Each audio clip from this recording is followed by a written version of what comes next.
Je m'appelle Léona Caldwell. J'ai 34 ans et la dernière chose à laquelle je m'attendais le soir de Noël, c'était de découvrir que dans la version de mon père d'un avenir meilleur, il n'y avait plus de place pour moi.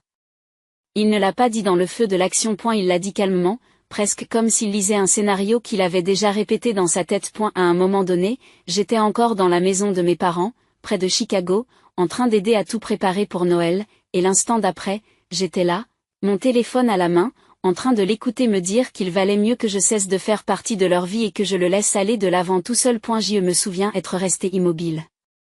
Après cela, non pas parce que j'étais choqué, mais parce qu'une partie de moi attendait ce moment depuis des années. Les familles comme la mienne ne vous jettent pas d'un seul coup.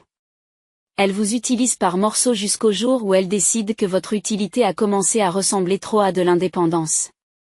Je lui ai donc donné la seule réponse qui me restait. Je lui ai dit que si c'était sa décision, je la respecterais. Puis j'ai fait mon sac, j'ai pris ma voiture et je suis parti. Le lendemain matin, je m'étais discrètement retiré de tout ce que mon nom avait permis d'organiser en coulisses. Je n'ai menacé personne. Je n'ai pas supplié. Je n'ai pas fait de scène. Mais le soir de Noël, j'ai regardé mon téléphone et j'ai vu 36 appels manqués, suivis d'un message de l'avocat de mon père m'informant qu'ils étaient confrontés à un grave problème juridique et financier. Avant de vous raconter ce qui s'est passé ensuite, dites-moi d'où vous regardez et quel temps il fait là-bas. Je veux juste savoir jusqu'où mon histoire peut aller. Ce qui a aggravé la situation, c'est que mon père savait exactement ce qu'il jetait en me disant de partir. Et ma famille aimait faire comme si j'étais froide, difficile, trop sérieuse.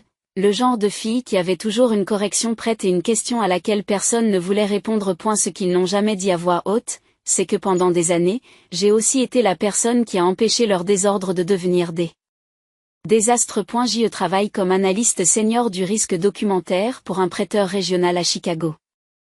Mon travail consiste à examiner les dossiers financiers et à repérer ce que d'autres personnes espèrent que personne ne remarquera. Des informations manquantes, des explications insuffisantes sur les réserves, des sources de fonds incohérentes, des signatures qui apparaissent trop tard.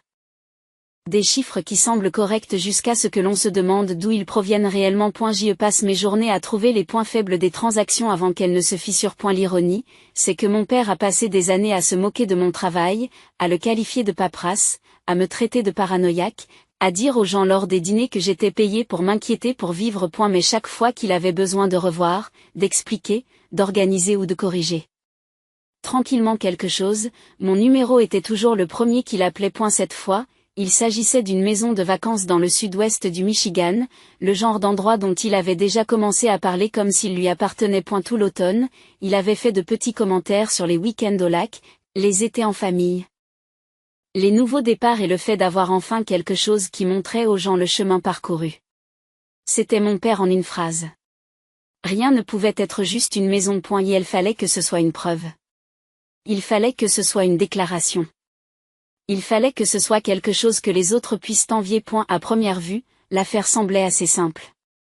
Il y avait un acompte, un compte de réserve, un prêteur, un courtier, et juste ce qu'il fallait de langage soigné pour que cela paraisse stable. En dessous, c'était la même structure que j'avais vue toute ma vie, une version brillante de la vérité maintenue par une divulgation sélective et l'hypothèse que quelqu'un d'autre aplanirait les points faibles avant que quelqu'un d'important ne les remarque. Était ce quelqu'un? C'était généralement moi. Mon nom avait été attaché à certaines parties de la chaîne de documentation parce que j'avais auparavant examiné les documents justificatifs et clarifié quelques incohérences lorsque des questions avaient été soulevées pour la première fois. Je n'étais ni emprunteur, ni propriétaire, mais j'étais suffisamment proche du dossier pour que mon implication continue mette les autres à l'aise. Mon père le savait. Et elle comptait là-dessus, s'appuyant sur le fait que je comprenais la procédure, que je savais répondre aux questions avec soin, que les gens avaient tendance à se détendre lorsqu'ils apprenaient que j'avais examiné quelque chose. Ce qu'ils ne comprenaient pas ou ne voulaient pas comprendre, c'est que la seule raison pour laquelle ce genre de confiance a un sens, c'est qu'elle peut être retirée dès qu'on en abuse. Le matin de Noël, après quelques heures de sommeil et exactement 0 larmes.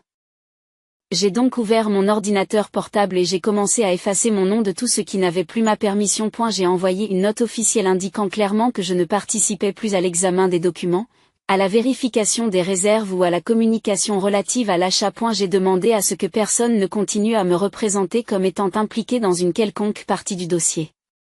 Je me suis retiré des fils de discussion actifs. J'ai documenté l'heure.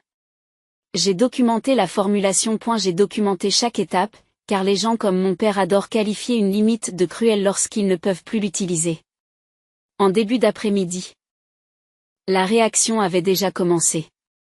Une question complémentaire a été posée au sujet des réserves. Une demande de clarification est restée sans réponse parce que la personne qui devait l'expliquer était partie. La chaîne de communication s'est bloquée. Le courtier est devenu nerveux. Quelqu'un s'est rendu compte que la confiance et le respect des règles n'étaient pas la même chose. Assis seul dans mon appartement, alors que la ville devenait calme pour Noël, j'ai compris quelque chose de si clair que j'en ai presque ri. Je n'avais pas fait s'effondrer leur avenir. J'avais simplement cessé d'emporter la partie qu'ils avaient cachée derrière moi. Et la nuit de Noël, le silence que j'avais choisi pour moi avait disparu. Mon téléphone était resté face contre terre sur le comptoir de la cuisine pendant la majeure partie de la journée. Tandis que j'essayais de prétendre que la fête n'était encore qu'une date sur le calendrier et non le point exact où quelque chose dans ma famille s'était finalement brisé de manière irrémédiable. Lorsque je l'ai retourné ce soir-là, l'écran était presque comique. 36 appels manqués. Pas septembre 2036. La plupart d'entre eux étaient de mon père. Quelques-uns de ma sœur de l'année. 2 provenaient de numéros que je ne reconnaissais pas, ce qui signifie généralement 2 choses dans ce genre de situation. Soit quelqu'un essaie de régler un problème discrètement, soit quelqu'un est déjà suffisamment effrayé pour commencer à s'adresser à l'extérieur de la famille. J'y suis restée assise pendant de longues secondes à fixer le numéro car, moins de 24 heures plus tôt, mon père semblait absolument certain que la vie serait meilleure si je disparaissais. Apparemment. Cette confiance n'avait pas survécu au jour ouvrable suivant le matin de Noël. Les messages vocaux ont commencé par de la colère. Ma sœur fut la première. Elle m'a accusé de gâcher Noël, de punir tout le monde pour une seule conversation, d'essayer toujours de marquer un point. Puis le ton a changé. Ces messages suivants étaient plus courts, plus serrés, moins dramatiques. Appelle papa. Décroche, s'il te plaît. Ça devient sérieux. Les messages de mon père ont suivi le schéma exact que j'aurais dû attendre de lui. Le premier message était défensif, plein de fierté blessée et d'irritation, comme si la véritable offense était que j'avais pris ces mots au pied de la lettre. Troisième message. Il réécrivait déjà l'histoire. Il a dit qu'il y avait eu un malentendu. Il a dit que personne ne voulait que les choses aillent aussi loin. Il a dit que nous devions gérer cela comme une famille. Cette phrase m'a presque fait rire aux éclats dans mon appartement vide. Gérer cela comme une famille. Et la veille, je n'avais pas été traitée comme une famille. J'avais été traitée comme une dépense indésirable, quelque chose d'incommode qu'il était enfin prêt à laisser tomber. Mais maintenant que la paperasserie piétinait et que les gens posaient des questions, j'étais soudain à nouveau de la famille. C'est ce qui m'a le plus marqué, pas le reniement, ni même la panique. C'est la vitesse à laquelle je suis passée de jetable à essentiel. À 9 heures ce soir-là, j'ai reçu un texto d'un nom que je reconnaissais, Gavin Doyle, l'avocat de mon père. Je l'avais rencontré une fois lors d'un dîner de charité, des années auparavant. Et je me souvenais de lui comme d'un de ces hommes qui avaient toujours l'air cher sans en faire trop. Son message était court et dépourvu de toute politesse sociale. Nous sommes confrontés à un grave problème juridique et financier. Appelez-moi dès que possible. Je l'ai lu 2 fois, puis une fois de plus, laissant chaque mot se mettre en place. Un problème juridique et financier, pas un problème familial, pas un problème émotionnel, pas un malentendu. Un problème juridique et financier. Cela me disait presque tout ce que j'avais besoin de savoir avant même de rappeler. Cela signifiait que le problème était sorti du théâtre privé que ma famille préférait pour entrer dans un espace où les mots comptaient, où les délais comptaient et où la documentation comptait. Cela signifiait que quelqu'un avait dit quelque chose qu'il n'aurait pas dû dire, s'était fié à quelque chose qu'il n'aurait pas dû se fier. Ou avait promis quelque chose qui ne pouvait plus être soutenu. Maintenant que je n'étais plus là. J'ai reposé le téléphone et je me suis préparé une tasse de café malgré l'heure tardive. Dehors, la ville était calme, comme pendant les vacances, comme si tout le monde avait accepté de rester dans sa propre vie pour une nuit. J'y suis resté près de la fenêtre et j'ai pensé au nombre d'années que j'ai passé à me faire traiter de difficile lorsque je posais les questions que personne d'autre ne voulait poser. Combien de fois mon père avait-il roulé des yeux lorsque je l'avais averti de ne pas exagérer quelque chose? Combien de fois Delaney avait agi comme si ma prudence était de l'arrogance, comme si la précision était une sorte d'insulte personnelle? Et pourtant, quand c'était important, ils construisaient leur confiance par-dessus le marché. Ils l'ont construite sur ma retenue, mon attention. Ma capacité à faire tenir les choses ensemble sans exiger d'applaudissements pour cela. C'est à ce moment-là que j'ai compris la vérité, si clairement qu'elle ne laissait aucune place à la culpabilité. Il ne m'avait pas coupé les vivres parce que j'avais échoué. Il m'avait coupé les vivres parce qu'il pensait que je continuerais à les servir même après eux. Avant d'aller me coucher, j'ai écouté un dernier message vocal de mon père. Cette fois-ci, sa voix était plus basse, plus plate. Il n'y avait plus de colère dans sa voix. Juste de la tension. Liona, appelle-moi. Il faut qu'on règle ça tout de suite. J'ai effacé le message sans répondre. Pour la première fois depuis très longtemps, je n'avais pas envie de régler quoi que ce soit pour lui. J'ai appelé Gavin Doyle le lendemain matin, quelques minutes après 8h. Je m'attendais à des pressions, peut-être même à un peu de théâtre juridique. Le genre de langage prudent que les gens utilisent lorsqu'ils veulent que vous vous sentiez responsable avant qu'ils n'aient dit quoi que ce soit de concret. À la place, j'ai obtenu quelque chose de bien plus utile. L'urgence réelle est difficile à dissimuler, même dans une voix polie.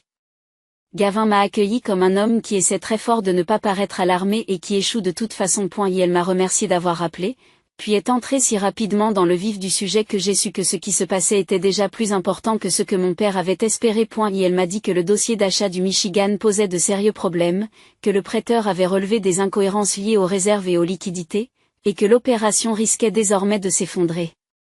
Complètement si certains points n'étaient pas clarifiés immédiatement. Je l'ai laissé parler jusqu'à ce qu'il soit à court d'expressions douces. Puis j'ai posé la seule question qui comptait. Mon nom était-il encore utilisé après que je me sois retiré par écrit? Il y a eu une pause sur la ligne qui a duré peut-être 2 secondes, mais c'était suffisant. Les gens peuvent cacher beaucoup de choses avec des mots. Ils en cachent beaucoup moins dans le silence. Gavin s'est raclé la gorge et a dit que mon implication antérieure avait créé des attentes, que plusieurs parties avaient compris que j'étais toujours familier avec la documentation, et que mon retrait soudain avait soulevé des préoccupations que personne n'avait anticipées. C'était la version d'un avocat qui disait oui. Oui, mon père avait continué à faire croire que j'étais toujours attaché au dossier après m'avoir dit de sortir de sa vie. Oui, le confort créé par mon nom était encore dépensé alors que je n'avais plus donné mon accord. Et oui, maintenant que tout s'effiloche. Il voulait que j'intervienne juste assez longtemps pour les sauver des conséquences. Gavin a continué à parler. Il a expliqué que les dettes de l'entreprise de mon père étaient examinées de plus près qu'auparavant. Une ancienne dette d'un entrepreneur qui était apparemment gérable sur le papier semblait maintenant moins gérable lorsqu'on la plaçait à côté des questions de réserves actualisées. Ensuite, il y a eu un problème de liquidité disponible. Il n'a pas prononcé le nom de l'année tout de suite, mais ce n'était pas nécessaire. Les familles ont des habitudes, et la mienne n'a jamais été subtile. Elle a fini par admettre qu'une ligne de crédit familial avait été utilisée beaucoup plus que prévu. Ce qui signifiait que le coussin financier que mon père avait projeté était plus mince que ce qui avait été présenté à l'origine. Je me suis adossé à ma chaise et j'ai regardé la lumière grise de l'hiver qui entrait par la fenêtre de mon appartement. Tout cela correspondait exactement à ce que j'aurais prédit si quelqu'un m'avait remis le dossier sans nom. Une confiance exagérée, des réserves sous-expliquées, de vieilles dettes reléguées à l'arrière-plan, un membre de la famille supposant que l'accès à l'argent est la même chose qu'avoir de l'argent. Et quelque part au milieu de tout cela, mon père agissant comme si la structure allait tenir, simplement parce qu'elle l'avait toujours fait auparavant. Gavin a finalement dit ce qu'il avait vraiment demandé. Il m'a dit que si j'étais disposé à fournir une brève clarification écrite, juste quelque chose d'étroit, de simple, cela pourrait stabiliser le dossier suffisamment longtemps pour maintenir l'achat en VIE. Il a ajouté que personne ne me demandait d'assumer une responsabilité. Il a ajouté qu'il s'agissait plutôt de rétablir la confiance et d'éviter les malentendus. Cela m'a presque fait sourire. Rétablir la confiance, c'était justement le problème. La confiance, c'est ce que mon père avait toujours vendu. Une confiance fondée sur une vérité sélective et sur ma crédibilité professionnelle.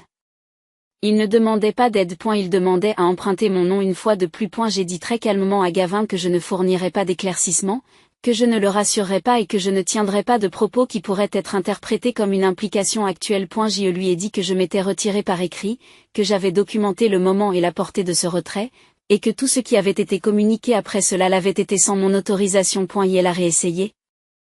Plus doucement cette fois. Il m'a dit que cela pourrait devenir très grave pour mon père. Je lui ai dit que j'étais sûr que c'était déjà le cas. Puis, parce que je voulais que le point se situe exactement là où il fallait, j'ai dit, il m'a dit qu'il serait mieux sans moi. Je respecte sa décision. Nouveau silence. Pas choqué cette fois. Juste vaincu. Gavin a changé de tactique après cela. Il a cessé de parler comme un avocat qui négocie un arrangement et a commencé à parler comme un homme qui essaie de m'avertir de la gravité de la situation. Elle a dit que le prêteur posait des questions qui pourraient s'étendre au-delà de l'achat de la maison elle-même. S'il estimait que des faits importants avaient été présentés de manière trompeuse, il ne s'agirait pas d'un embarras familial privé. Les courtiers parlent. Les banques documentent. Dans les petits cercles professionnels. On se souvient des noms attachés à des dossiers douteux. Mon père avait apparemment passé des mois à dire aux gens que cet achat représentait un nouveau chapitre, la preuve que son entreprise était plus forte que jamais, la preuve que la famille était prête à faire plus, et non moins. Elle avait utilisé l'idée de cette maison comme il utilisait tout le reste de sa vie. Comme un accessoire de scène pour le succès, qu'il n'avait pas encore totalement assuré. Et maintenant, les lumières de la scène étaient trop vives. J'ai remercié Gavin pour l'information, je lui ai dit que toute communication future me concernant devait se faire par écrit et j'ai mis fin à l'appel. Pendant quelques minutes, je suis restée assise, mon téléphone à la main, sentant quelque chose de plus froid que la colère s'installer. C'était une chose que mon père m'insulte en privé. C'en était une autre de me couper la parole. Puis de continuer à dépenser la confiance professionnelle attachée à mon nom comme s'il s'agissait d'un bien familial. C'est à ce moment-là que la situation a cessé d'être triste pour devenir nette, claire et définitive. Elle n'avait pas besoin de mon pardon. Il avait besoin de retrouver ma crédibilité. Et c'est la seule chose que je ne lui donnerai plus jamais. J'ai appris plus tard que mon père s'était rendu la même semaine à l'événement de réseautage de la chambre de commerce de Naperville, ce qui m'a dit tout ce que je devais savoir sur lui. Certaines personnes perdent le contrôle d'une situation et se taisent. Mon père, lui, a perdu le contrôle de la situation et a multiplié les apparences. Elle avait déjà passé des semaines à parler de cette maison du Michigan comme s'il s'agissait d'une affaire pratiquement conclue, glissant de petits détails polis dans des conversations avec des chefs d'entreprise locaux.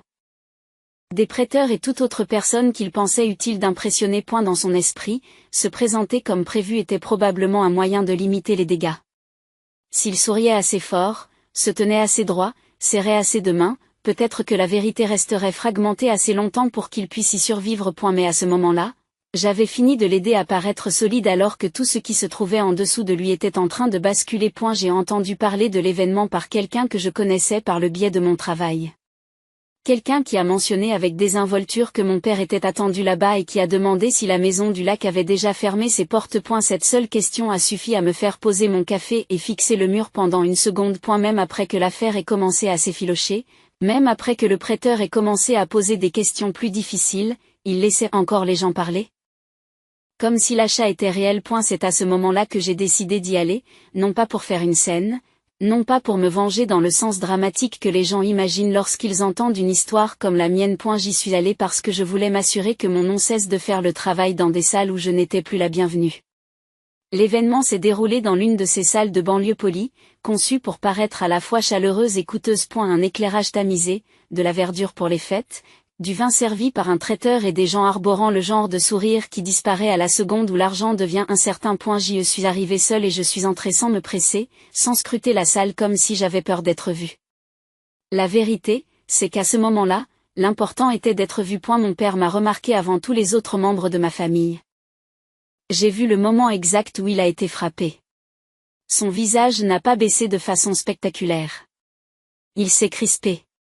Juste un peu. Le genre de réaction que la plupart des gens n'auraient pas remarqué s'ils n'avaient pas passé toute leur vie à l'étudier comme je l'avais fait.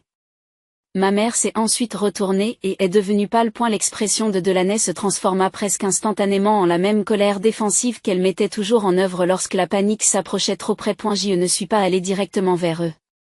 C'était important. J'ai pris mon temps, j'ai parlé brièvement à une ou deux personnes que j'ai reconnues, j'ai accepté un verre d'eau gazeuse dont je n'avais pas vraiment envie, et j'ai laissé mon père debout, se demandant si j'étais venue pour le dénoncer ou simplement pour le voir transpirer. L'anticipation peut être plus punitive que la confrontation si vous savez l'utiliser. Lorsque je me suis finalement approchée. Il se tenait avec un petit groupe de chefs d'entreprise locaux et un homme que j'ai reconnu dans un cercle bancaire régional. Cette partie me paraissait presque trop commode, mais la vie est rarement subtile lorsque la pression est suffisamment forte. Mon père m'a souri d'une manière qui se voulait paternelle et posée, mais il y avait quelque chose de frénétique derrière. Il a prononcé mon nom comme si nous avions parlé normalement ce matin-là, Comme s'il ne m'avait pas dit quelques jours plus tôt que je devais cesser de faire partie de sa VIE. Je l'ai regardé et je lui ai dit, très calmement, « Papa, as-tu informé le prêteur que je ne suis plus impliqué dans le dossier ?» La conversation autour de nous s'est arrêtée si rapidement qu'elle était presque physique. Personne n'a bougé au début. Mon père a émis un petit rire. Le genre de rire que les hommes utilisent lorsqu'ils pensent qu'ils peuvent encore transformer un problème en malentendu s'ils font semblant de s'en amuser. Il a dit, ce n'était vraiment pas l'endroit. J'ai hoché la tête et j'ai dit, alors, il aurait fallu s'en occuper quand je me suis retiré par écrit. Ma mère a essayé d'intervenir immédiatement, en parlant trop vite, en disant qu'il y avait eu une confusion sur le timing, sur la communication, sur ce que j'avais voulu dire exactement. Je l'ai à peine regardé. J'ai posé la deuxième question tout aussi calmement que la première. Avez-vous divulgué la dette de l'entrepreneur lorsque les questions relatives à la réserve sont revenues? Cette question a attiré l'attention du banquier qui se tenait à proximité. Son expression a changé. Avec ce petit air professionnel qu'ont les gens de la finance lorsque quelque chose passe du statut de ragot à celui de risque. Delaunay m'a dit d'arrêter, m'a demandé ce qui n'allait pas, m'a dit que j'humiliais la famille pour une question privée. Je me suis alors tourné vers elle et je lui ai dit, cela a cessé d'être privé lorsque mon nom a continué d'être utilisé après que j'ai dit non. Cette phrase a été plus dure à entendre que je ne l'aurais cru. Peut-être parce qu'elle était simple. Peut-être parce que tout le monde savait exactement quel genre de phrase les gens ne disent que lorsqu'ils ont des documents à l'appui. La voix de mon père a baissé lorsqu'il m'a répondu, ce qui était toujours mauvais signe. La colère silencieuse était la version de lui qui attendait l'obéissance. Il m'a dit. J'étais émotif. Cela aurait presque été drôle si cela n'avait pas été aussi prévisible. Émotionnel. Le mot que les hommes comme lui choisissent lorsqu'une femme parle trop clairement en public. Je l'ai regardé droit dans les yeux et lui ai posé la question la plus importante, utilisiez-vous toujours mon nom après que je me sois retiré par écrit? Cette fois, il n'y a pas eu de rire facile, pas de réorientation polie, pas de prétention à la confusion. Les banquiers ont parlé avant que mon père ne puisse le faire. Elle a demandé directement et sans trop de douceur si l'on s'était fié à mon implication continue dans le projet d'achat. Un homme du groupe, propriétaire d'une entreprise de fourniture commerciale que mon père essayait d'impressionner depuis des mois, a reculé d'un demi-pas sans s'en rendre compte. C'est le problème de la réputation. On peut passer des années à la construire et voir les gens prendre leur distance dès que la confiance commence à coûter cher. Ma mère a commencé à dire que nous étions tous de la même famille et que cela avait simplement dégénéré. Je l'ai alors regardé et je lui ai finalement donné la phrase que je portais sur moi depuis la veille de Noël. Un malentendu n'est généralement pas écrit la veille de Noël. Cela l'a fait taire. Complètement. Delaunay a réessayé, plus fort cette fois, en disant que j'avais toujours pensé que j'étais meilleur que les autres, que j'aimais faire en sorte que les gens se sentent petits, et que c'était exactement la raison pour laquelle personne ne pouvait jamais me parler. Je l'ai laissé brûler le spectacle parce que la rage a l'air puérile quand la précision se trouve à côté. Puis j'ai dit. Je ne suis pas venu ici pour embarrasser qui que ce soit. Je suis venu ici parce que je ne vais pas laisser mon nom continuer à travailler dans des salles où je ne suis plus le bienvenu. Personne n'avait grand-chose à dire après cela. Il n'y avait plus grand-chose à dire. Mon père avait passé trop de temps à supposer que mon silence était synonyme de loyauté, que mon professionnalisme appartenait à la famille par défaut, qu'il pouvait me pousser vers la sortie en privé tout en profitant de la crédibilité que j'avais bâtie en public. Debout dans cette salle décorée, entouré de personnes qui, soudain, comprenaient plus qu'il ne l'avait jamais voulu, j'ai réalisé quelque chose de presque paisible. Ce n'était pas moi qui détruisais son image. Je refusais simplement de me ranger derrière elle. J'ai posé mon verre intact, ajusté mon manteau et je suis sorti avant que quelqu'un puisse essayer de transformer la scène en un événement plus bruyant. Lorsque les portes se sont refermées derrière moi, j'ai entendu la pièce se remettre à bouger.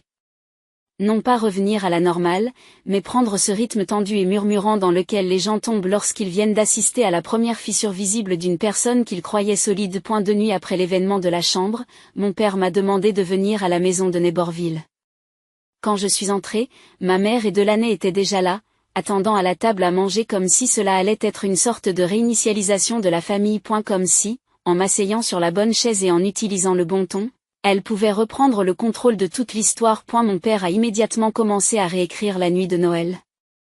En disant qu'il avait parlé sous le coup de la colère et que personne ne voulait que les choses aillent aussi loin.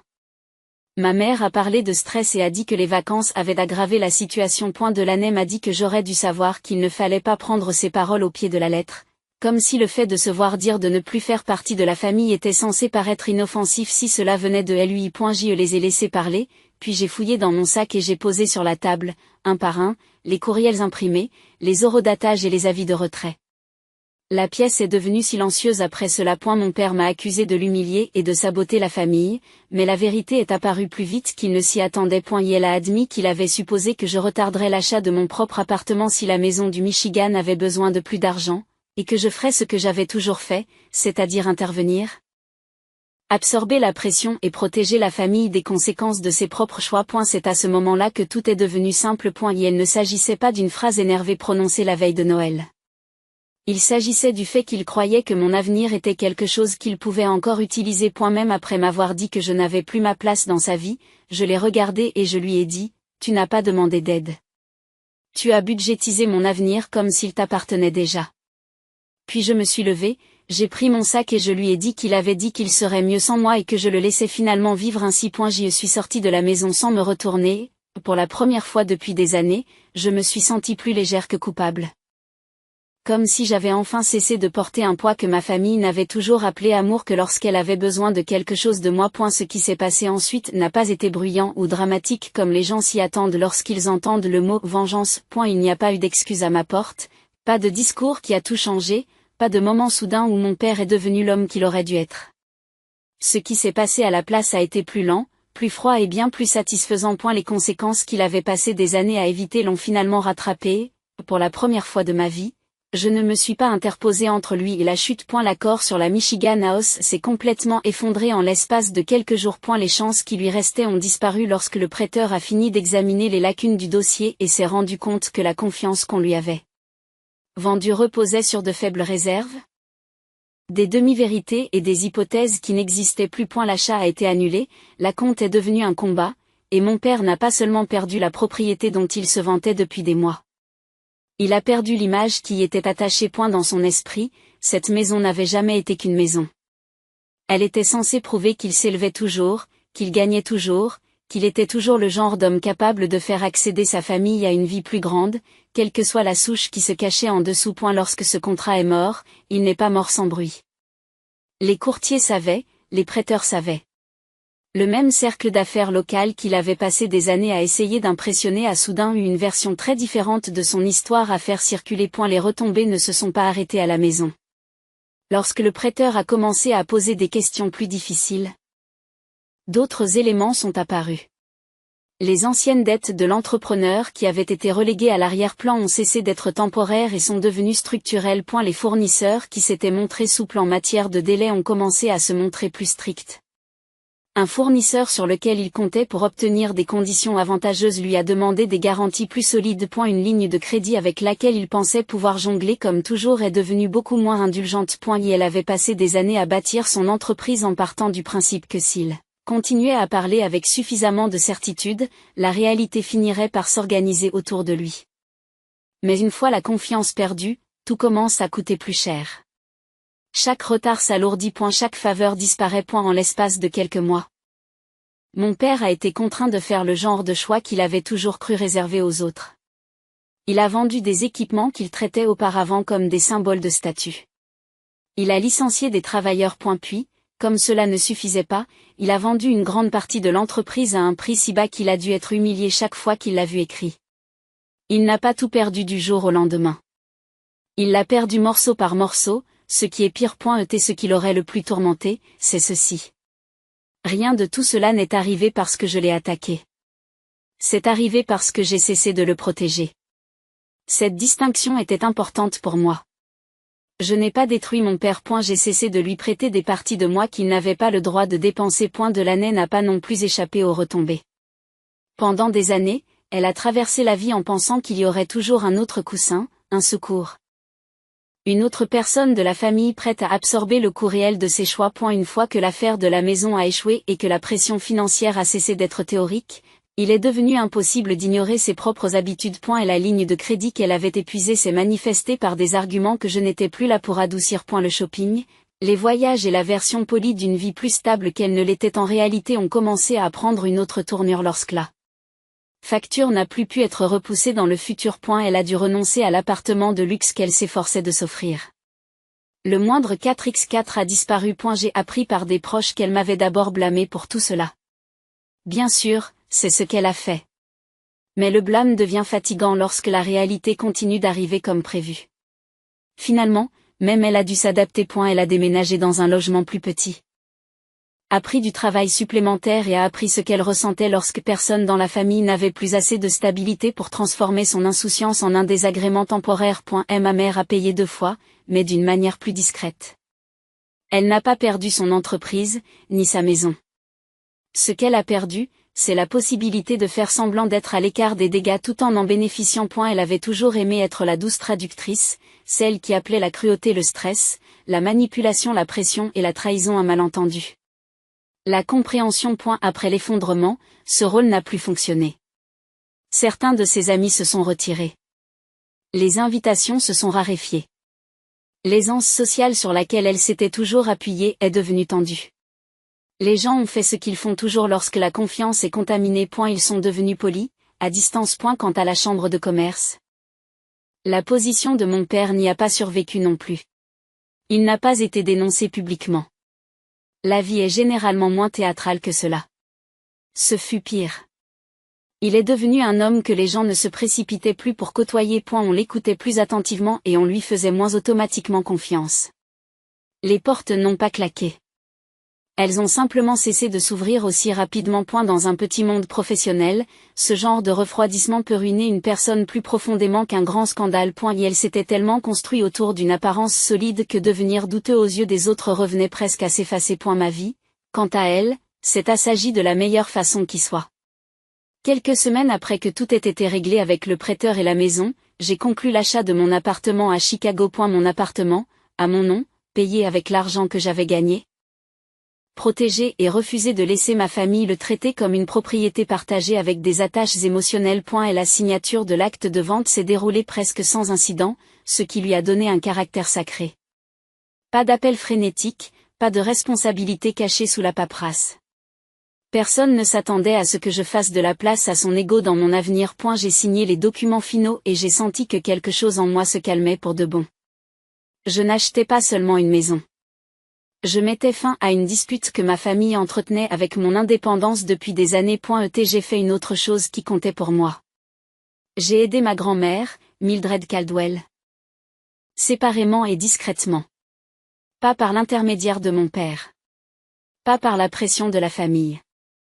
Je me suis assuré qu'elle se trouvait dans un endroit sûr et stable. Un endroit où l'on pourrait s'occuper d'elle sans qu'elle devienne une excuse de plus pour les gens qui avaient laissé tomber le reste d'entre nous. C'était important parce que je n'ai jamais voulu que la distance qui me séparait de mes parents devienne un prétexte pour justifier ma dureté.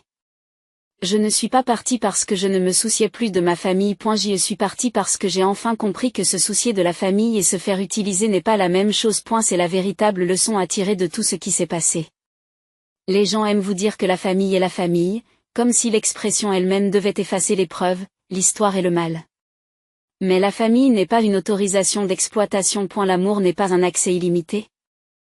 Et être nécessaire n'est pas la même chose qu'être apprécié. Mon père pensait qu'il pouvait me mettre à la porte sur le plan émotionnel tout en conservant les aspects pratiques de ma personne.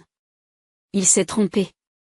L'erreur la plus coûteuse qu'il ait jamais commise a été de croire que je continuerais à l'aider à survivre à mon absence après qu'il l'ait créé. Parfois, il n'est pas nécessaire de ruiner quelqu'un. Il suffit d'arrêter de sauver les gens qui continuent à considérer votre force comme leur fond d'urgence personnelle. Les limites ne détruisent pas les familles. Elles les révèlent. Et parfois, la personne que tout le monde qualifie de froide est juste la première assez courageuse pour arrêter de mentir sur ce que l'amour est censé coûter. Mon père m'a dit qu'il serait mieux sans moi.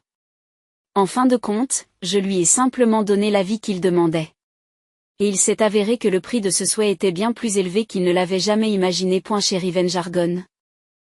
Notre équipe travaille dur pour créer des histoires fictives significatives et engageantes conçues pour partager des leçons éducatives et des valeurs de vie positives avec notre public. Chaque histoire sur cette chaîne est créée pour le divertissement et l'apprentissage avec l'objectif de fournir des informations utiles et des messages réfléchis. Merci beaucoup d'avoir écouté cette histoire. Suivez la chaîne pour nous soutenir et donner à notre équipe la motivation nécessaire pour continuer à produire des vidéos encore meilleures et de meilleure qualité pour vous. TNT. I'm going to blow it up. It sounds like there's water flowing behind it. Wait, that means it's on one. It's the one thing. Doesn't with the. You'll get there. Oh, I found the door. I don't remember how to. Shit. That was me. I don't Tozy remember. doesn't like give Oh. her warnings when she blows stuff up. It's just a wall of water. What the fuck is that thing? Oh, Guys, I I'm don't kind remember of what that's scared. called. I don't know. oh, It's he over just here. touched. He just touched my butt. Wait, what did you say, Mama? Nope. I missed it. I missed That's it, water. Mama. Maybe change Russian roulette to RR. I could do that. I could put that as a. Isn't there a lever we have to find to like drain the water with? No, that's later. But I'm gonna put a. Hold on. Go How do I? How do Sorry. I put? My children chose now to come and talk to me too. Like. Okay, I put a blue marker down for the map. There's a water wall in here. Shoot's fine. I put a marker down for the door.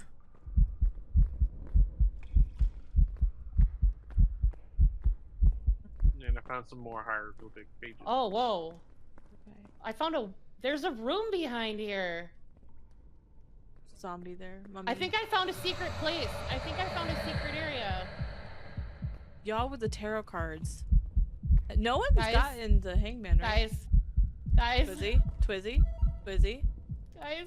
Twizzy, Twizzy. Oh my god! There's a giant fucking alligator! Yeah. Help! Help! Probably shouldn't touch it. It's just a purse with teeth. Just remember, just picture it like It's that. just a purse. I did at the beginning. Oh. Wait, what did we do at the beginning? Oh, you did? You got it timed out from that one? Never mind. I remembered. I remembered. Oh. Oh my Thank god, you my for the heart fart, is in my Onyx. ass. Oh, my heart is in my ass. What is Okay. this thingy? Hi, Trike, Tyler. Welcome Wait, in. what is Thank this? you for the streak. I do found you a see the blue knife. flag. I found a knife. you found a knife? Yeah. Destruction. I've found never bunch of gotten a knife tunnels, before. But I need someone to come here. Okay, Look, come look, here. look at my shiny knife! Yeah, you're probably gonna need to use it, I'm guessing. Alright, come in here. Once you get through, That's relight your scary, torch. just how happy I was like, I Get found a through. Yep. My Alright, fart was alright, disappointing. there I'm sorry. There is an alligator in here, so I don't think you know might how have to use it. the knife. How do I Oh! Stabby, maybe stabby. it's not. Maybe you can't use it. Hold on. One rare treasure. Okay. Alright, I'll go fuck around and find out. Alright, I will too. Just be careful, cause. Is this blood? Okay. Oh! Oh. I think the water is blood. Is it an alligator or a crocodile? Is it gonna see us Probably a now? crocodile. Right, see you later, alligator, and a what? Crocodile! He's after my boobs! Oh wait, go away! I'm sorry, Jimmy!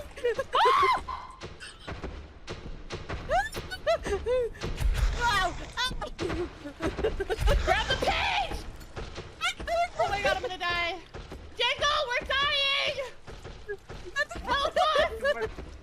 Fight back! We can't! Wait, what's this There's button do? literally no way! It's a fucking giant crocodile! I don't even know where you guys are at. Oh, look for the blue flag! Oh, pet the alligator? He did not want to be pet. He did not. He did not like it. He did not want to be touched.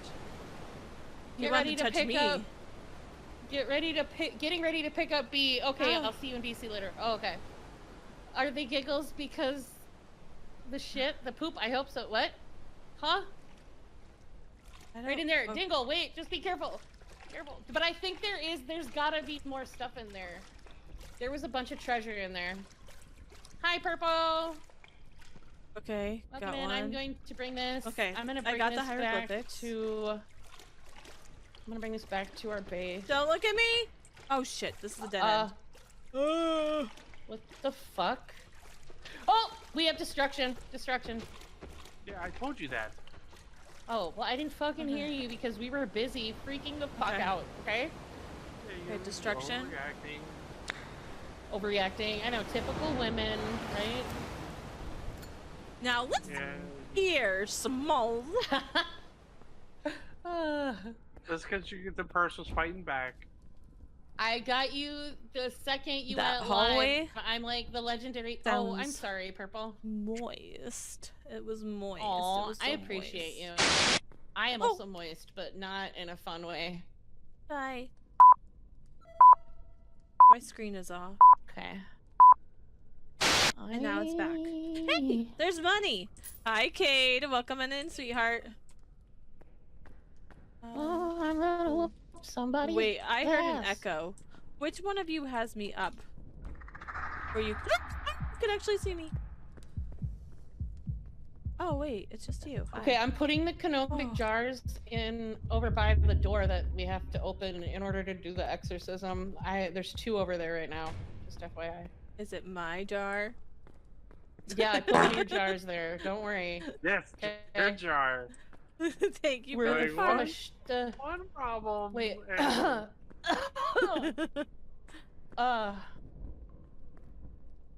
I had. Thank you for the the fart. poop emoji. Okay.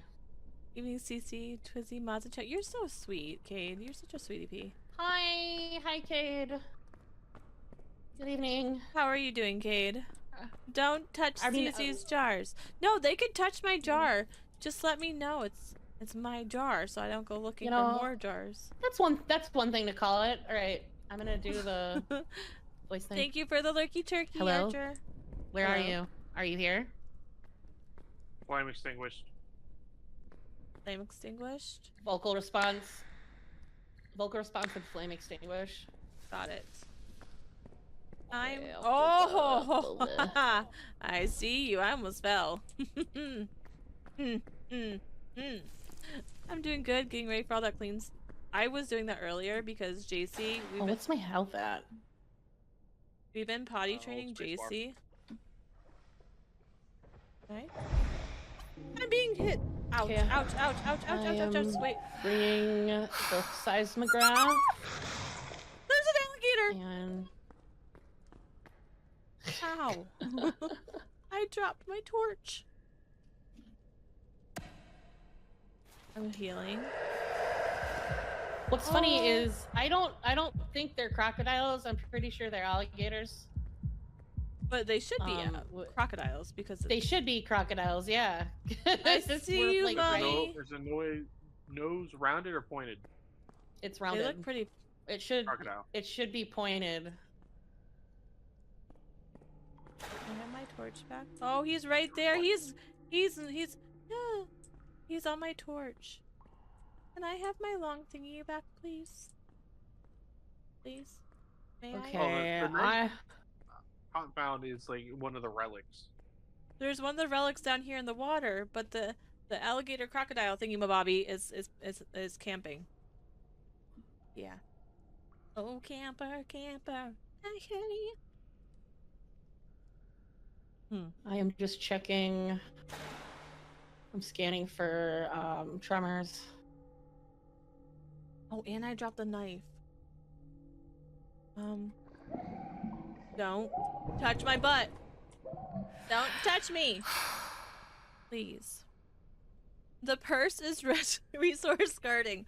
I know. Oh. He really is. This is kind of rude. Got it. I don't Got know it. if we're. I found the money.